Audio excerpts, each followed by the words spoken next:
Time से मैं पंकज कुमार तिवारी, लोकसभा 74 जो मछली शहर में आता है। मछली शहर में पिंडरा विधानसभा क्षेत्र चुनाव का करवट बदलता है। उसी करवट में, चुनाव के करवट में बदलने के लिए लोकप्रिय विधायक अवधेश सिंह जी मौजूद है, जो कि आज रॉयल सैंडल में सर पहली बार, और पिंडरा विधानसभा क्षेत्र मछली शहर का एक अंग माना जाता है। उस बार आपने बीपी सरोज को दमखस के बाद 97,000 वोट दिलाने का काम किया था, 1,16,000। और इस बार जो परिवर्तन है कि पिंडरा की बेटी, लोग कह रहे हैं कि पिंडरा की बेटी चुनाव मैदान में है, तो अब क्या होगा इस बार? क्या किस तरह से चुनावी मैदान में आप समीकरण को बदलेंगे पिंडरा से?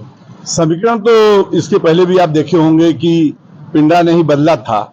यह आदरणीय नरेंद्र मोदी जी का चुनाव है और आदरणीय नरेंद्र मोदी जी पूरे देश में चुनाव लड़ रहे हैं। उन्हीं के नाम पे हम लोग भी विधायक हुए और उन्हीं के नाम पर आज आवाम, चाहे वह प्रधान हो चाहे आम जन हो, लोगों के अंदर यह एक उत्साह है, खासतौर से महिलाओं में, कि नरेंद्र मोदी जैसा नेता हम लोगों को कभी कोई मिला नहीं। तो मैं समझता हूं विकास के नाम पे और नरेंद्र मोदी के नाम पर इस समय एक तरफा वोट जाएगा, इसमें कोई रोक नहीं पाएगा। इसके पहले भी पिंडरा ने इतिहास बदला था। जब सपा बसपा दोनों मिलकर चुनाव लड़े थे तो यहाँ पे 1,16,000 वोट लोगों ने दिया था। इस बार यहाँ के लोगों का यह है कि इस बार हम लोग 1.5 लाख वोट पार करेंगे। मैं समझता हूँ कि यही चीज पूरा इस बार होगा। मगर जो आप कह रहे हैं कि मछली शहर जफराबाद और केराकर सपा का गढ़ माना जा रहा है कि सपा की सीटें हैं, बस पिंडरा में जो करवट है वो अवधेश सिंह पर लगाया जा रहा है कि अवधेश सिंह यहाँ के दालो मदार आप पर जाया जा रहा है। तो ऐसा कि आप बताया जा रहा है कि पिंडरा की बेटी भी लड़ रही है चुनाव मैदान में, सपा के इंडिया गठबंधन की उम्मीदवार है सर। देखिए, बेटी बेटा तो कहीं के लोग होंगे, वो चुनाव लड़ेंगे अपने दल पार्टी से, उस पर मेरा कोई कमेंट नहीं है। कहीं का कोई लड़ेगा तो कोई बेटा लड़ेगा, कोई बेटी लड़ेगी, वो अलग है, वो उनकी एक दल और पार्टी है।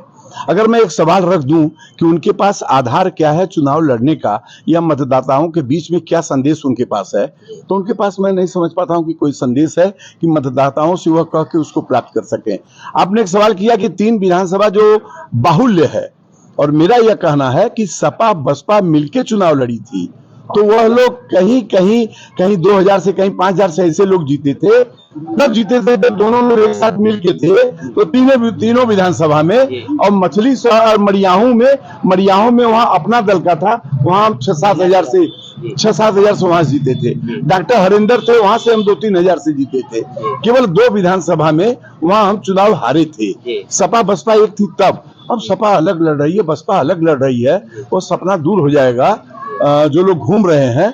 और मेरा तो एक ही सवाल है, क्या आधार है, किस आधार पर आप मतदाताओं के बीच में जाके वोट करना चाहते हैं? मगर विधायक जी, कहा जा रहा है कि 3 बार के सांसद हैं तूफानी सरोज भी, तो वो भी चुनावी के खिलाड़ी माने जा रहे हैं, तो इसमें भी कोई संदेह नहीं कि तूफानी सरोज की पुत्री है। देखिए, तूफानी सरोज जी यहाँ लड़े हैं, वही बता दें कि उन्होंने पिंडरा में क्या किया है, वही बता दें अपने हाल। और मैं बताना चाहता हूं, अगर मैं बताऊंगा तो बड़ा समय लग जाएगा। पिंडरा का कोई गांव, कोई क्षेत्र, कोई सड़क नहीं होगी। विकास की योजनाओं को जितना मैं लिया के रख दिया, उसका 1% बता देना। वह सांसद यहाँ पर रहे 2-2, 3-3 बार, वह कुछ आधार बताएं कि उन्होंने यहाँ पे कुछ विकास का काम कर दिया है। आमूल मैं ले आया, गजोखर का पावर स्टेशन मैं लगाया, ITI कॉलेज मैं लगाया, इसी नदी पे 3 पुल मैं बनवाया, मंदिरों का जीर्णोद्धार मैं किया, सड़कों की जाल मैं बिछवाया, 5 घंटा बिजली देने वाले, उनसे पूछा जाए कि तुम क्या कर रहे थे, 5-6 घंटा जनता को बिजली दे रहे थे, उसमें तो सारे लोगों को बिजली मिलती। लेकिन आज धन्यवाद देना चाहता हूं मोदी जी को, योगी जी को, कि जब ही उनकी सरकार आती है उन्होंने अपनी यह चिंता उनके मन में आई और आज 22 घंटे बिजली मिल रही है। क्यों नहीं लोग चाहेंगे कि हम दें? इसी गर्थमा से मैं धन्यवाद देना चाहता हूं देश के यशस्वी प्रधानमंत्री जी को। कोरोना काल में उनके सामने ये दिखाई दिया कि आज ठेला घुमची करने वाले, चाय की दुकान करने वाले, प्रेस मशीन करने वाले, टेम्पू चलाने वाले, रिक्शा चलाने वाले, जिनके पास कोई संसाधन नहीं है, वह बेचारे कोरोना काल में क्या करते, जहां 1-2 महीना सालों साल तक सारा कारोबार बंद था। आदरणीय नरेंद्र मोदी न होते तो आज देश का हालात पता नहीं क्या होता।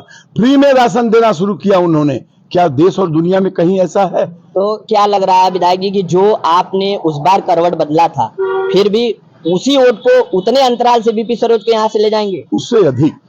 अब तो उनका भी काम है, मेरा भी काम है। मैंने भी कुछ किया है। मैं तो जनता के बीच में ही कहा हूं कि यदि मैंने कुछ किया हो और हमारी सरकार ने यदि कुछ किया हो तो निश्चित रूप में उसका मेहनताना हम लोगों को दे दीजिएगा और देने के लिए तैयार है। टाइम से मैं